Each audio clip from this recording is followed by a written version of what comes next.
Hey guys, welcome back to the channel. So today I am back with a black and white or rather grayscale painting. So these are the colors that I'm using: titanium white, pale grey, cold grey, deep grey, moss black, paint grey and ivory white. So I've actually been sick for the past 2 weeks, so this painting took like a really long time to complete and my voice sounds a little bit hoarse at the moment. But anyway, I've already sketched out this cityscape in the background, and then now I'm just kind of like filling up the colors and mapping it out first so I can decide on my values. I think when painting a monochrome painting or a black and white painting, determining where is the darker shade and the lighter shade is the trickiest part. Because your colors are limited, how do you differentiate this from that or adding details? So that's just pretty much what I'm doing right now. I'm just painting a very thin layer of paint and kind of like making up the buildings and the road. And at the bottom there is actually kind of supposed to be a water puddle, so it reflects the building on top of it. And on the left here is like a sidewalk, which I'm going to add something growing up from it later. So I forgot to add, before I started this whole thing, I've actually primed or painted a thin layer of portrait done on the canvas, so you can see that it looks a little bit peachy. So because the color there's like white and black and all this, so when you paint on top of brighter color or in underpainting, then it helps to bring out the colors on top of it better. Because if you paint white and then there are white tones on this, then the whole painting will look a little bit flat. So once I've kind of mapped out the first layer, you can see a little bit of buildings in the background and the cafe on the left with an umbrella and the reflection on the bottom. I go in with the second layer of paint. I usually find painting black or dark colors immediately onto the canvas very intimidating. So I usually like to go like layer by layer and gradually go darker and darker. So for this, I'm actually going from dark to light, or rather light to dark. So the objects that are closer to me is going to be dark, and then the buildings on the background is going to be light. I use a lot of black for the dark spaces. It looks very dark right now, but I just have to trust the process that it will work out in the end. Because this is going to be kind of like a little bit of a blurry bokeh kind of piece, so the details don't have to be so accurate. You just have to get like a shape of it, and then the rest is up to your imagination. So as mentioned earlier, going from dark to light, so I'm painting all these buildings that are closer to me darker, and then I slowly go lighter. So you can see it over here. I start from black, then I use deep gray and black, and then I use gray and cold gray for that building, and then I just add these little lines to kind of give the buildings a little bit of details for their windows and a couple of signboards here and there.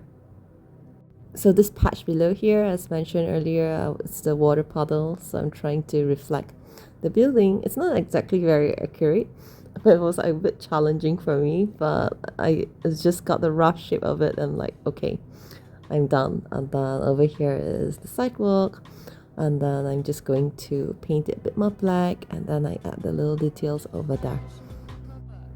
The painting still looks very rough at the moment, but I'm quite happy with the progress so far, because I've actually kind of painted black on all the places that I need to paint, and I'm a bit more certain of my colors, like which part is light and which part is dark.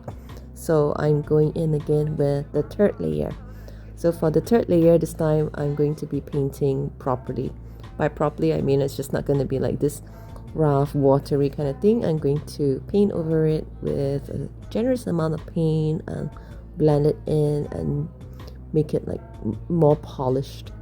When I first started painting this way, I found it really tedious because there were so many layers, like layer 1, layer 2, layer 3. But after a while, I find that it actually helps the whole process to make it so much easier, because it allows so much more flexibility. If there's anything you want to change and you're not happy with it before you go in with like thick paints, and then it's so much harder to erase your mistake or paint over it.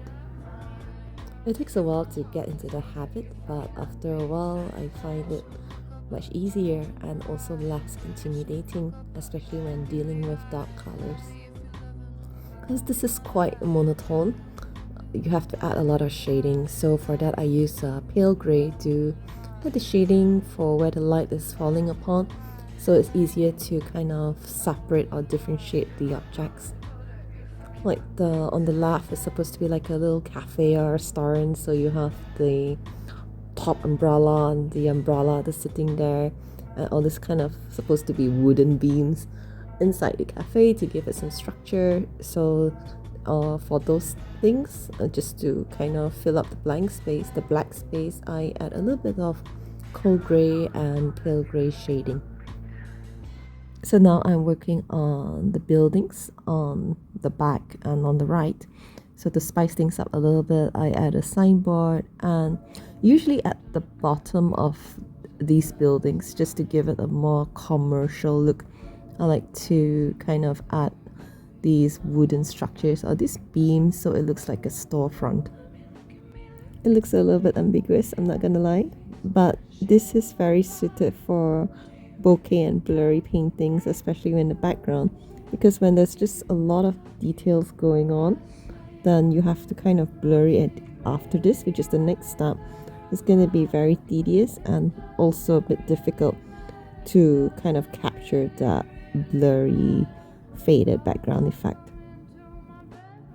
This is also partly the reason why I love painting these styles, or this kind of bokeh and blurry kind of paintings, because I cannot draw even if my life depends on it, but I can just kind of paint the shapes out, you know. But the best thing about the beauty about bokeh pieces is that it's all about what your memory interprets it for you, because the background is just all blurred out, and then later on we're going to add a little bit of lights here and there, and that's it.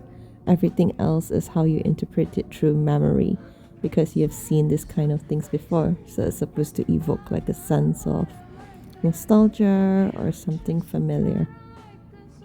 So now this is my favorite part, or where the magic happens, when I say we blur the background. It's so much easier to do when you're dealing with less colors. So from here, like the sky, I painted it in pale grey and ivory white. And then this roof here, I painted it in matte black. So what I'm going to do is I'm going to paint a grey line above the roof, and in the middle, like it's just to break up the roof and the sky, I'm going to paint a grey line in between, and then I'm going to blend it so that it becomes one gradient. And another important step is that you have no sharp edges at all. So you blend everything that separates any color in between. So for example, this umbrella over here, this outdoor cabana, I blend it with the black so it becomes smooth. It doesn't look very sharp. And then this kind of signboards in the background as well, like the light gray and the dark gray, I blend them both, and I find a middle gray, and then I blend it, so now you can see that it's kind of blurred out behind. You can't see any sharp edges, but you can see the shapes of it. Like here's another close-up shot of how I blend it. You see, before I kind of blend the background and the lines look very sharp, but then I take a middle shade of gray, and then I kind of blend it so the edges looks a lot softer, and I repeat this for everything. So for example, even these black lines behind here, they're supposed to be windows. The black kind of looks very stark, and the lines are very sharp, so I took a bit of gray and I kind of blend over it. So right now you can see that it looks a bit more faded and subtle behind. And all these lines that I drew earlier for the storefront, I'm going to blend everything, and you see all these lines for the windows that are sharp around the edges. I make sure to curve it, and then I continue to blend it with the black and the gray that I used to draw all these lines with. And don't forget to blend the bottom part as well for the reflection.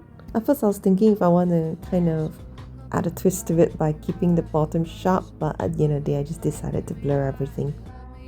Next, I want to add a bit of lights and kind of details in the background.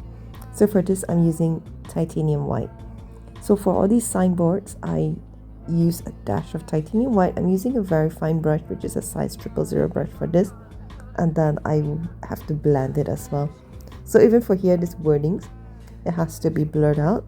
At first I wanted to put Broadway, but it doesn't look like Broadway at all. So I just decided to put theater, and then I make sure to kind of blend the edges of the wordings so it doesn't look sharp, so it just looks like kind of faded in the background as well. Next, I decided to go with smaller circles for this, for the bokeh lights. And whenever there's a string of lights, I use the brush and I kind of just drag the paint behind the lights to give it a little bit of highlights.